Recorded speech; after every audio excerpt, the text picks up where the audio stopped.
Hey guys, welcome back to TechMan. Today, let me show you how to play chess on Duolingo. Duolingo just added something exciting, chess. Here's how you can play. When you open the Duolingo app, you might see a new chess icon at the bottom left corner, highlighted as a fresh feature. If you don't see it there, just tap the flag icon on the top left where your language courses are and you'll find chess listed among them. Tap it, and Duolingo will ask a few questions about your skill level, like whether you're a total beginner or already know the basics.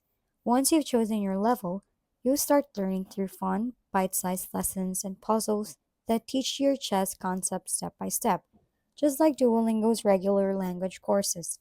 After a few lessons, you'll even get to play short games and practice your moves directly in the app. It's a clever, interactive way to learn chess right alongside your languages, all in one place. If we've been helpful, kindly give us a thumbs up and don't forget to hit the subscribe and bell button for more contents. For any questions and suggestions, comment down below.